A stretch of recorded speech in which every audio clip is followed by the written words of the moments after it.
Could the Jacksonville Jaguars be interested in signing Christian Wilkins? We're going to be discussing that. Plus, Jake Bobo, the offer that the Jaguars sent out to him during NFL free agency was matched by the Seattle Seahawks. We'll talk about the ramifications from that. And Field Yates from ESPN dropped a 2-round mock draft covering all 32 NFL teams, rather.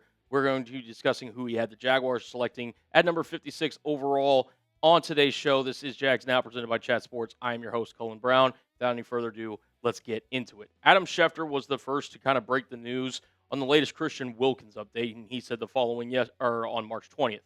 Free agent defensive tackle Christian Wilkins fully intends to play this season, but is still rehabbing his foot injury per his agent, David Mulugheta. So far, 26 teams have reached out and are waiting for Wilkins to be ready, and Wilkins is expected to have a new home as soon as he wants. First initial reaction that I took away from this tweet was 26 teams is oddly specific, and not just the fact that, it's 26 teams out of 32, really it's 31 minus the Raiders who cut him, so obviously they're probably not going to be in the mix. It's 26 teams given a guy who did not play at all last season, dealing with a foot injury, and has some kind of, rumors about what happened in the Las Vegas Raiders locker room in terms of, the chemistry and how teammates kind of felt about him toward the end of his tenure in Las Vegas. 26 feels like a lot, and that feels a lot like agent talk to me. And look, I think Christian Wilkins, coming off that 2023 season, was one of the best interior defensive linemen in all of football with the Miami Dolphins. 65 tackles, 9 sacks. There's a huge reason that Las Vegas paid him during NFL free agency at that time, but I just was sitting there kind of puzzled whenever Schefter kind of sent that tweet out, because while I do think Christian Wilkins is a talented player, and at the end of the day, if your talent outweighs any kind of off-field concerns, some team will give you a chance. 26 teams does feel a little bit kind of just agent-driven by David Mulugheta, if I had to personally just kind of put my own 2 thoughts on it. And again, leading into the locker room kind of rumors. Now, I'm not going to speculate on what those were. I mean, you can do your own research on Google to find out just kind of some of the stuff that was going on around Christian Wilkins during his time in Las Vegas. But Jordan Renan was recently asked about the possibility of the New York Giants pairing up Christian Wilkins with Dexter Lawrence, his former teammate at the University of Clemson. And Renan had this to say. He said, quote, "I mean, whatever happened in that locker room, I don't know exactly what it was. But on top of the injury part, I think it just sounds like that's going to be a tough one for him to overcome, and for a team to be able to bring him in the locker room." And look, there's a lot of question marks surrounding Christian Wilkins. And that part, obviously, from Renan, I trust his kind of, just 2 cents on it, his just kind of deductive reasoning on that. I don't think there's any reports from any teams that are sitting there saying, hey, we don't want to sign him based on those rumors from Las Vegas. But they are out there. And just from a pure just hear who he is as a player, I still think he is an NFL player at this current moment, that being Christian Wilkins, But I wonder about, whenever you're a big, strong athlete that is 275 pounds plus, and you've got a foot injury, and, the Raiders were sitting there and saying, hey, we want you to have that second surgery on the foot. Wilkins ultimately opted not to do that. And so the Raiders ultimately parted ways with the former Clemson Tiger. That, to me, creates the more worrying issue. It's like, okay, you're getting up there in age, not that he's old by any means, but you're starting to see that there are going to be other options in terms of bringing Christian Wilkins in. When you're a defensive tackle that has a foot problem, that automatically is kind of a red flag for me, and then you throw in the off-the-field stuff on top of that. If I'm the Jaguars, I'm not going to be considering myself one of the teams that should be interested in Christian Wilkins, just because you have kind of a good thing that you're building here under now soon-to-be second-year head coach Liam Coen. Obviously, the defense performed really well last year, and while I think that Christian Wilkins could help you out, in the football sense in terms of being in that defensive tackle rotation, I'm just not sure if the juice is worth the squeeze, in my opinion. But I want to hear from you guys. You tell me, should the Jaguars sign Christian Wilkins? Still think he's a talented player. Still think he has a lot left to contribute to the National Football League. I just don't think it makes sense for him to sign in Jacksonville. But let me know down below. Type S if you want the Jaguars to sign Christian Wilkins, or type P if you'd rather the Jaguars pass. I'm typing my P's personally.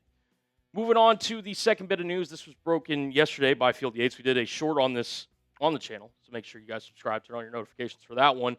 But the Seahawks are matching Jacksonville's multi-year offer to retain Jake Bobo, the wide receiver out of UCLA, who the Jaguars tried to sign as a restricted free agent, offered him a 2-year, $5.5 million contract, but ultimately the Seahawks decided to match Jacksonville's offer. And I thought Jake Bobo would have been an interesting wide receiver 4, wide receiver 5 option. Not known as a burner by any means. I think he ran close to a 5-second 40-yard dash at his pro day way back when he was coming out of UCLA. But he's a really good blocking tight end. He's a physical presence. He's got an underrated kind of run after catch ability, and I think he'd be one of those guys that does a lot of the dirty work for Jacksonville when you're thinking about an offensive kind of scheme, if you will. And that's what you kind of need out of your 4th and 5th wide receivers. Like, if you're Jacksonville, you have Parker Washington, Jacoby Myers, Brian Thomas Jr. as your top 3. Those are going to be the main focal points of your offense. Obviously, with a little bit of Travis Hunter kind of sprinkled in there to be kind of, a situational threat, as it were. But then you look at some of the other guys like Tim Jones, Austin Trammell, Chandler Brayboy. Like, those guys are fine, but I do think the Jaguars need to kind of upgrade their depth at the wide receiver position. And Jake Bobo, I thought, could have been a really interesting name. I am going to be on a video tomorrow, going to be breaking down some free agent targets that, the Jaguars could potentially sign at that wide receiver spot. So make sure you guys subscribe and tune in for that one. But don't be surprised if the Jags draft a wide receiver in the 2026 NFL draft. They did meet with Antonio Williams during the NFL draft. I tweeted that out on my Twitter. Make sure you guys go give me a follow on that one. But I do think that Jacksonville, whether they decide to bring back Tim Patrick and that just be their kind of top 5 guys, I just feel like they need to add a little something to this wide receiver room in terms of the depth piece. Jake Bobo would have been an interesting kind of, veteran blocking wide receiver option for them.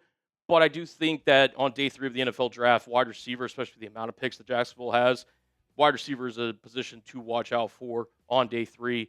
Let me know down in the comment section below if you agree. And, we're going to get into this final story surrounding Field Yates' mock draft here on Jags Now. But we're on the road to 2,500 subscribers. If you guys want to be informed on every Jaguars move, whether it's a rumor, free agency signing, draft pick, whatever the case may be, hit that subscribe button. We're currently just at a little over 2,100 subs. We need just over 300 subscribers to get to our goal of 2,500 subscribers. Help us out. Hit that subscribe button for the best Jaguars coverage here on YouTube. All right, so getting into Field Yates, who does a really good job for ESPN. He put out his most recent 2-round mock draft, brand new, after kind of, the first 2 weeks of NFL free agency. And who he had the Jaguars selecting was somebody that we have not really talked about on this show. And I'll let you get your guesses in the comments. I'm going to give you guys 5 seconds to guess who the Jaguars pick, because it's somebody that I hadn't personally considered at number 56 overall to this point. Count it down. 5, 4, 3, 2, 1. If you guessed Kerryon Crawford, you would have been correct. Also, hopefully you didn't cheat on that one. We'll trust the honor system there. Kerryon Crawford, who 6'4", 255 pounds, out of the University of Auburn.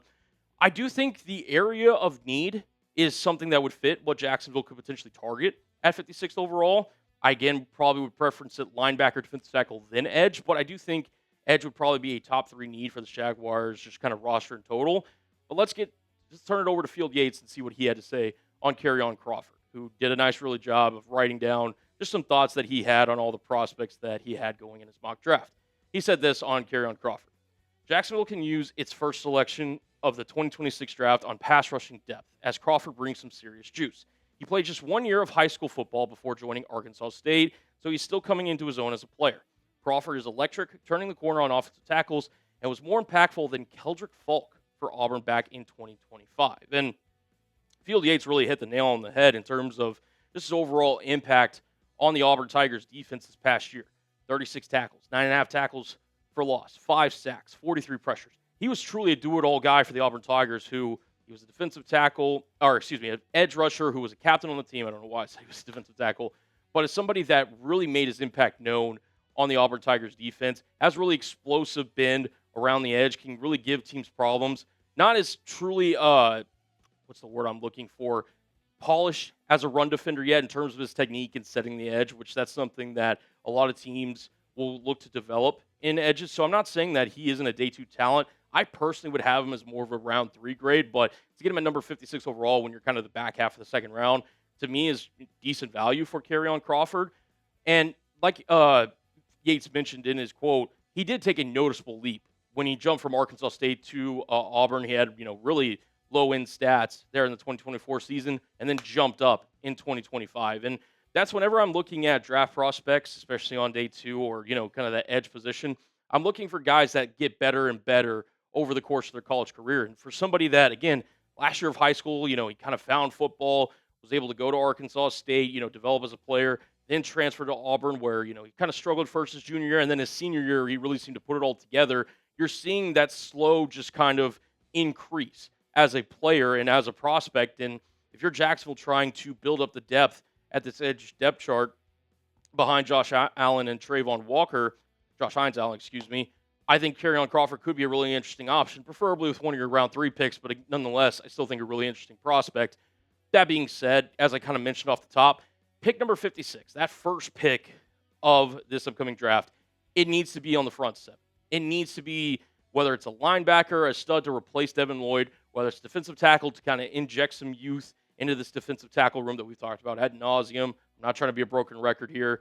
Or some edge help, which, again, if Kerryon Crawford's somebody that the Jaguars value as a round 2 kind of talent and they think he can contribute to this pass rush for 2026, then sign me up. I just think that I've kind of, after the addressment of the running back position with Chris Rodriguez and Travis Etienne in that backfield, I think wide receiver, for the most part, you're set with your top 3, like your tight end spot. Offensive line, I don't think you need to take, in round 2. To me, it's front 7. And you address, obviously, corner by re-signing Monteric Brown. I think if you address, as long as it's edge, defensive tackle, or linebacker, at pick number 56, I will be happy with the pick, unless there's just obscene best player available value at 56 if someone crazy were to fall. But I just think that would be the area of focus that I would target personally at the number 56 overall spot. But I want to get you guys down below in the comments, again, to drop your take. Who's your favorite pick for the Jaguars at number 56 overall? And give me something, reasonable, too. Don't give me like, if David Bailey somehow were to fall to 56. I think we all know that's not realistic. Get down below in the comment section below who your favorite kind of round 2 draft target is for the Jacksonville Jaguars. And that is going to be it for this episode of Jags Now, presented by Chat Sports. A little triple dose of rumors here during NFL free agency. Hopefully you guys enjoy the video. If you guys could, hit that like button and hit that subscribe button on your way out. We are on the road to 2,500 subscribers. And until next time, Jags fans, we will see you and have a great day.